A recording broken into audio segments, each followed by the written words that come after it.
만수의 가난은 살을 아리는 칼바람 같았다. 뼛속까지 스며드는 허기는 겨울철 고드름처럼 날카롭게 심장을 찔렀다. 기울어진 석가래 사이로 쏟아지는 밤별들은 아름다운 비경이 아니라 가난한 모자의 목숨을 위협하는 차가운 화살이었다. 어머니의 마른 기침 소리는 서글픈 곡소리가 되어 무너져가는 흙벽을 핥았다. 만수는 자신의 해진 옷가지로 어머니의 발을 감싸며 신령에게 묻고 또 물었다. 사람의 목숨이 어찌 이토록 가벼우며 가난은 어찌하여 그림자보다 끈질깁니까? 엄동설안의 끝자락. 만수는 어머니의 약초를 구하러 만수산 깊은 골짜기로 발을 들였다. 눈 덮인 산은 모든 생명을 집어삼킨 듯 고요했으나 그 정적을 깨트린 것은 비릿한 현량이었다. 하얀 눈밭 위로 흩뿌려진 선명한 핏자국. 그것은 마치 백지에 그려진 잔혹한 수묵화 같았다. 그 끝에는 거대한 날개를 꺾인 채 신음하는 백학 한 마리가 있었다.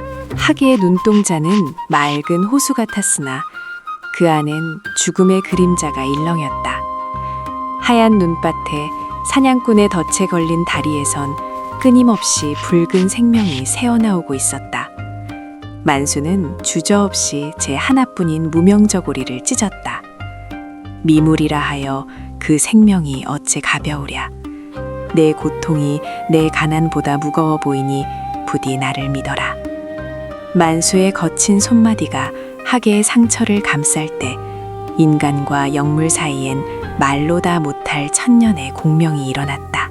하얀 눈밭에서 상처가 멎자 학은 길게 목을 뽑아 하늘을 향해 구슬픈 울음을 토해냈다. 그러더니 부리로 자신의 가장 깊은 가슴털 속에서 작은 씨앗 하나를 뱉어 만수의 손바닥에 올려두었다. 씨앗은 나무도 돌도 아니었다. 그것은 마치 은하수의 별무리를 압축해 놓은 듯 영롱한 빛을 내뿜는 월영자였다.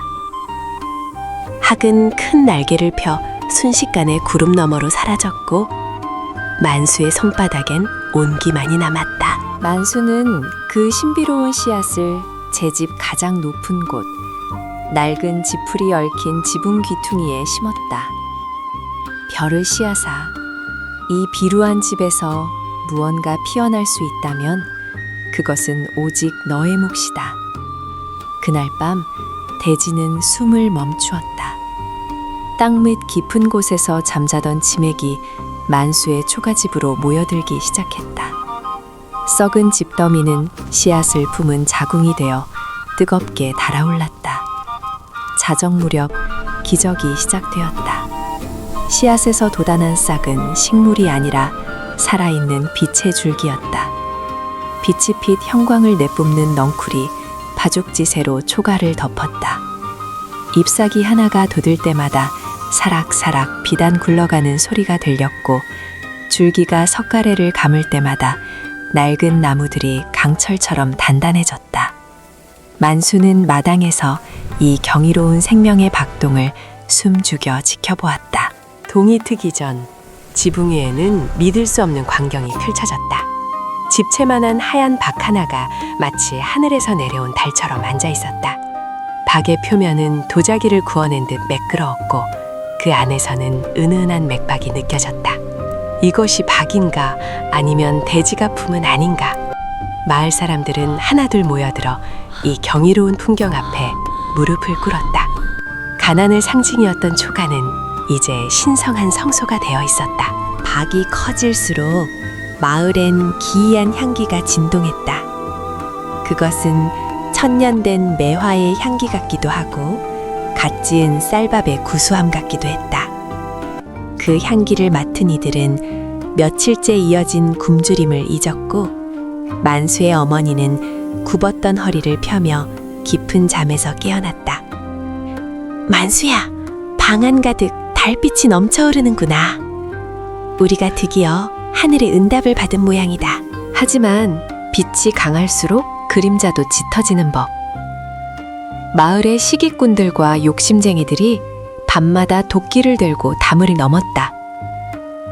그러나 신비롭게도 그들이 박에 손을 대려 하면 박 주변의 공기가 단단한 벽처럼 변해 그들을 튕겨냈다. 박은 오직 정직한 땀방울과 어머니의 눈물만을 허용했다. 박은 점점 더 투명해지며 그 안에서 누군가 옷깃을 스치는 소리를 내기 시작했다. 추석날 밤, 만월이 박의 정수리를 비추자 박 전체가 투명한 수정처럼 변했다. 그 안에는 놀랍게도 가부좌를 틀고 앉은 여인의 실루엣이 비쳤다. 만수는 숨이 멎는 듯한 경외심에 톱을 들었다. 톱날이 박의 표면에 닿는 순간 징 하는 맑은 금소금이 온 산천을 울렸다. 그것은 새로운 운명이 문을 두드리는 소리였다. 박의 틈새로 눈부신 백색 광채가 새어나오며 만수의 눈동자를 가득 채웠다. 만수의 톱날이 박의 정중앙을 가르자 세상의 모든 소음이 일시에 멎었다. 그것은 박을 타는 것이 아니라 차원의 막을 여는 것이었다. 쩍 소리와 함께 박이 벌어지자 그 안에서는 금은보화의 쇳소리 대신 만개한 천개의 연꽃이 한꺼번에 뿜어내는 듯한 진한 향취가 쏟아져 나왔다. 눈을 뜰 수 없는 백광 속에서 서늘하고도 따스한 기운이 만수의 온몸을 감쌌다. 광채가 잦아든 자리, 박의 잔해 속에서 한 여인이 일어섰다. 그녀가 입은 소복은 이 세상의 명주가 아니었다. 달빛을 자아내어 짠 듯 움직일 때마다 은하수가 흐르는 빛을 냈고 그녀의 피부는 갓 빚어낸 백자처럼 매끄럽고 창백했다. 그녀가 눈을 뜨자 그 안에는 수천 년의 세월을 견딘 별빛이 담겨 있었다. 상공, 길고 긴 잠에서 저를 깨워주셨군요. 그녀는 자신을 월하라 소개했다. 하늘의 죄를 얻어 박 속에 갇힌 채 천년의 선업을 쌓을 주인을 기다려왔노라고. 만수가 떨리는 손으로 그녀를 부축하자 그녀의 손끝이 닿는 곳마다 얼어붙었던 만수의 심장이 고동치기 시작했다.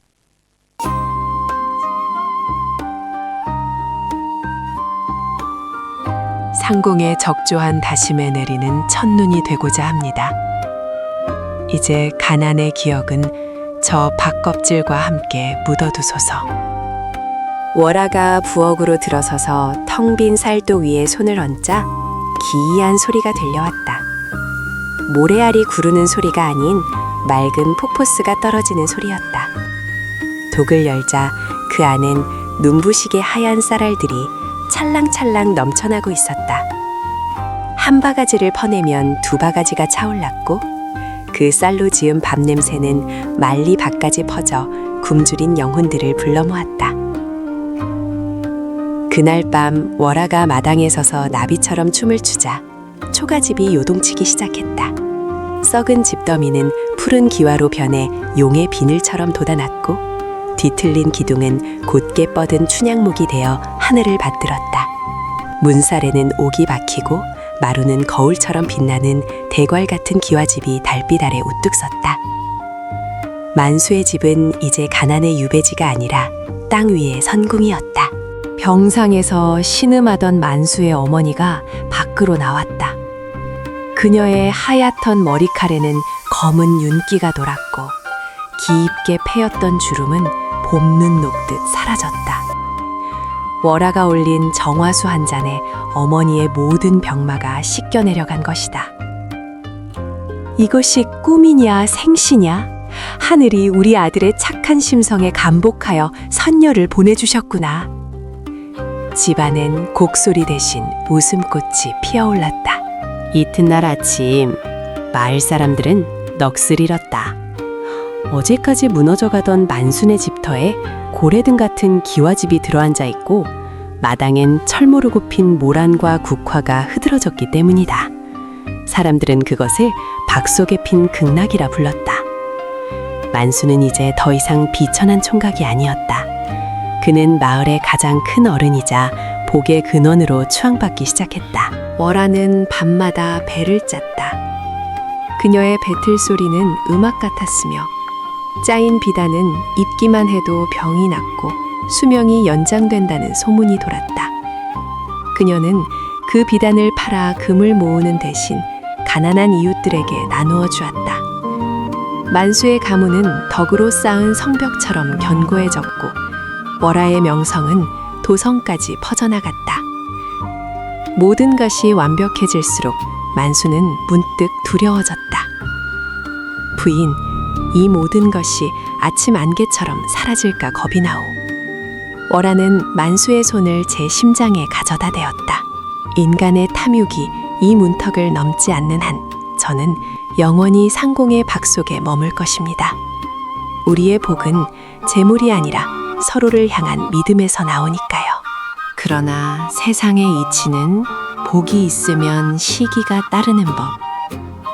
고을의 탐욕스러운 사또는 만순의 집에 하늘에 보물이 있다는 소문을 듣고 음흉한 미소를 지었다.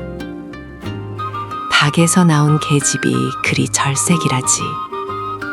또한 그 집 기화가 황금이라더냐? 사또는 관아의 포졸들을 불러 모으며 관복의 소매를 만지작거렸다. 만순의 담장 너머로 서늘한 탐욕의 그림자가 길게 드리워지기 시작한 것은 바로 그때였다. 고을 사또 이방현은 비계 낀 눈을 가늘게 뜨며 만순의 집 방향을 노려보았다. 그에게는 백성의 복락이 곧 자신의 빼앗긴 재물처럼 느껴졌다. 미천한 것이 감히 천상의 보물을 독점하다니. 박에서 나온 계집이 그리 절색이라지. 또한 그 집 살독이 마르지 않는다니. 필시 나라의 정기를 도둑질한 것이로다. 사또의 입술 사이로 흘러나오는 탐욕의 침방울이 관복 위로 더럽게 얼룩졌다. 사또는 만수를 관아로 불러 세웠다. 네 아내가 박에서 나온 영물이라 하니 그 능력을 증명해 보아라. 내일까지 꽃잎마다 보석이 박히고 향기만으로 죽은 나비를 살려내는 꽃을 가져오너라. 만약 실패한다면 네 아내는 요물로 간주하여 처형할 것이며 네 전 재산은 몰수하겠다. 이것은 내기가 아니라 죽음으로 밀어넣는 낭떠러지였다. 집으로 돌아온 만수는 마당에 주저앉아 피눈물을 흘렸다. 부인, 내가 그 씨앗을 심지 않았더라면, 우리가 그저 가난하게 살았더라면 이런 일은 없었을 것이오. 사또의 탐욕이 우리를 잡아먹으려 하오. 그러나 월화는 동요하지 않았다. 그녀는 만수의 거친 손을 자신의 따뜻한 뺨에 대며 속삭였다. 상공, 인간의 욕심은 끝이 없으나 하늘의 도리는 마디가 분명합니다. 걱정 마소서. 박은 아직 갈라지지 않은 진실을 품고 있습니다. 다음 날 아침, 만수는 사또 앞에 한 송이의 꽃을 내놓았다. 꽃잎은 투명한 수정처럼 빛났고 그 끝에는 실제 루비와 사파이어가 눈물처럼 맺혀 있었다. 만수가 꽃을 흔들자 사또의 방에 박죄되어 있던 나비들이 날갯짓을 하며 살아나 춤을 추기 시작했다. 관아 안은 경악으로 가득 찼으나 사또의 눈에는 경외심 대신 이 여인을 반드시 가져야겠다는 추악한 확신이 서렸다. 이것 보시오. 저 계집은 꽃을 피우는 자가 아니라 사람의 넋을 홀리는 박귀신이요. 사또에게 매수당한 노전무당이 꽹가리를 치며 소리쳤다. 박 속에 천년을 숨어 지내며 사람의 생기를 빨아먹으려 나타난 요물이란 말이오. 어제까지 만순의 집에서 쌀을 얻어먹던 마을 사람들도 무당의 선동과 사또의 위세에 눌려 삿대질을 시작했다. 요물을 태워라! 우리 고을을 지켜라! 평화롭던 기와집의 대문이 도끼에 찍혀 나갔다. 포졸들은 비단 옷을 입은 월아의 머리채를 잡고 마당으로 끌어내었다. 그녀가 걷는 발자국마다 맑은 향기가 났으나 광기에 젖은 군중은 그것을 요사스러운 향기라며 침을 뱉었다. 월아는 굴욕적인 포승줄에 묶이면서도 오직 만수만을 바라보며 눈으로 말했다. 기다리셔요, 상공. 당신의 진심이 시험받는 시간입니다. 관아 앞마당엔 산더미 같은 장작이 쌓였다. 사또는 월아를 장작 꼭대기에 묶어 세웠다. 하늘의 뜻을 받들어 고을의 안녕을 위해 요물을 화형에 처한다. 노을진 하늘은 마치 피를 뿌린 듯 붉게 물들었고 구경꾼들의 눈엔 살기와 공포가 뒤섞여 번뜩였다. 월아의 하얀 소복이 저녁바람에 펄럭이는 모습은 마치 하늘로 돌아가려는 한 마리 가련한 학 같았다. 횃불을 단져라. 사또의 명이 떨어지자마자 장작 더미에 불꽃이 옮겨 붙었다. 순식간에 화마가 월아의 발치를 하트려 할 때 비명 소리를 뚫고 만수가 뛰어들었다. 포졸들의 칼날을 몸으로 밀치며 그는 불길 속으로 몸을 날렸다. 부인, 혼자 보내지 않겠어. 내 살이 타서 당신의 방패가 될 것이고 내 뼈가 녹아 당신의 길이 될 것이요. 만수는 불타는 장작을 맨손으로 헤치며 월아를 꼭 껴안았다. 만수의 눈썹이 타고 살점이 익어갈 때 월아의 눈에서 단 한 방울의 눈물이 떨어졌다. 그 눈물이 만수의 등에 닿는 순간 기적이 일어났다. 활활 타오르던 붉은 불꽃이 찰나의 순간에 시퍼런 얼음꽃으로 변해 굳어버린 것이다. 뜨겁던 열기는 간데없고 관아 전체에 뼛속까지 시리는 한기가 감돌았다. 월아의 머리카락이 은빛으로 변하며 그녀의 몸 주위로 거대한 박넝쿨 환영이 용처럼 솟구쳤다. 미련한 것들아, 너희가 태우려 한 것은 내 육신이 아니라 너희 자신의 마지막 복이었음을 어찌 모르느냐. 월아의 목소리는 대지를 진동시켰다. 얼어붙은 화영대 위에서 그녀와 만수는 공중으로 떠올랐다. 사또와 무당은 그 위험 앞에 오줌을 지르며 바닥을 기었다. 월아의 손끝이 사또를 향하자 바닥의 흙을 뚫고 거대한 가시넝쿨들이 자라나 그의 사지를 올가매기 시작했다. 그것은 보물이 아닌 처절한 심판의 시작이었다. 하늘이 무너질 듯한 괴성과 함께 보랏빛 벼락이 관아마당을 내리쳤다. 그것은 사륙의 불길이 아니라 부정한 것을 태우는 신성한 불꽃이었다. 월아의 손끝에서 뻗어나간 가시넝쿨들은 사방으로 흩어지던 사또와 무당, 아첨꾼들의 발목을 낚아챘다. 살려다오, 내 모든 재산을 내놓겠네. 사또의 비굴한 외침은 거대한 천둥 소리에 묻혀 한 줌의 재가 되었다. 넝쿨은 살아있는 뱀처럼 사또 일당의 몸을 휘감아 땅속으로 끌고 들어갔다. 그들이 비명을 지르며 사라진 자리에는 다시금 하얀 피아노가 피어났으나 그것은 악취를 풍기며 금세 시들어 검은 흙이 되었다. 관아를 가득 채웠던 광기는 순식간에 정화되었고 오직 만수와 월아를 감싸는 은은한 달빛만이 남았다. 월아가 손을 뻗자 고울을 뒤덮었던 한 빙이 녹아내렸다. 차가운 얼음은 맑은 물이 되어 가뭄든 논밭으로 흘러들어갔고 겁에 질려있던 마을 사람들은 그제야 자신들이 저지른 우매함을 깨달았다. 사람들은 만수와 월아 앞에 엎드려 용서를 구했다. 월아는 말없이 그들을 일으켜 세웠다.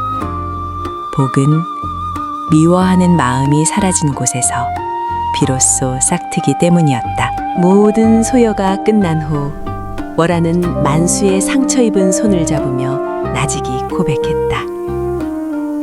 상공, 이제 저는 신령의 힘을 버리고 당신 곁에 평범한 아내로 남고자 합니다. 박 속의 천년보다 당신과 보내는 단 하루의 온기가 더 소중함을 알았기 때문입니다. 만수는 눈물 젖은 미소로 그녀를 품에 안았다. 두 사람은 대궐 같은 기와집을 가난한 이웃들의 쉼터로 내어주고 마을 뒷산 작은 오두막에서 소박한 혼례를 올렸다. 화려한 예물도 하객도 없었지만 지붕 위엔 다시금 푸른 박넝쿨이 자라나 지붕을 덮었다. 그날 밤 두 사람의 합한즈 속에는 보름달이 환하게 담겼고 비로소 천년의 인연은 인간의 역사로 편입되었다. 세월이 흘러 만수와 월아 사이엔 3명의 자식이 태어났다. 신기하게도 그들이 태어난 날마다 집 앞 우물에선 단물이 솟았고 그 물을 마신 이들은 지혜와 용기를 얻었다. 만수는 자식들에게 재물을 모으는 법이 아니라 박씨를 나누는 법을 가르쳤다. 남에게 베풀수록 그들의 곳간은 기적처럼 다시 채워졌다. 만수의 장남은 인자한 정승이 되어 도탄에 빠진 백성을 구했고 차남은 문무를 겸비한 장수가 되어 국경을 지켰다. 막내딸은 지혜로운 여인이 되어 흉년이 들 때마다 만수의 비법으로 수만 명을 먹여 살렸다. 사람들은 이 가문을 박에서 나온 복의 가문이라 칭송하며 그들의 덕망은 팔도 강산에 울려 퍼졌다. 50년의 세월이 쏜살같이 지났다. 만수는 인자한 백발의 노인이 되었으나 월아의 겉모습은 처음 박에서 나왔던 그날처럼 여전히 고결하고 아름다웠다. 그녀는 늙어가는 남편의 손을 잡고 매일 저녁 노을을 보았다. 상공, 우리의 박은 이제 온 세상에 씨앗이어 뿌렸군요. 만수는 허허 웃으며 아내의 어깨에 머리를 기댔다. 어느덧 기력이 다한 만수는 어린 손자를 침상 곁으로 불렀다. 그는 품속 깊은 곳에서 비단 주머니 하나를 꺼냈다. 그 안에는 50년 전 학이 불어다 주었던 것과 똑같은 은백색으로 빛나는 작은 박씨 하나가 들어있었다. 얘야, 이것은 황금을 만드는 씨앗이 아니다. 세상이 가장 어두울 때, 누군가를 위해 네 목숨을 걸 수 있을 때 비로소 심는 것이란다. 만수가 평온하게 눈을 감은 그날 밤, 지붕 위에선 수천 마리의 학이 날아올라 곡 대신 축복의 노래를 불렀다. 홀로 남은 손자는 할아버지가 준 박씨를 지고 달빛이 쏟아지는 지붕을 바라보았다. 그때였다. 텅 빈 마당 한 구석에서 정체불명의 빛이 일렁이며 또 다른 박넝쿨이 아주 작은 싹을 틔우기 시작했다. 복은 하늘이 내리는 것이나 그것을 담는 그릇은 인간의 마음입니다. 만수의 박은 끝났으나 당신의 마음속엔 어떤 박씨가 자라고 있나요? 욕망의 벼락을 피하고 진실한 사랑의 꽃을 피울 준비가 되었나요? 전살은 아직 끝나지 않았습니다.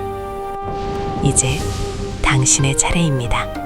이야기가 재미있으셨다면 구독과 좋아요 눌러주시고 소감 한마디 남겨주세요. 몽경 야화였습니다.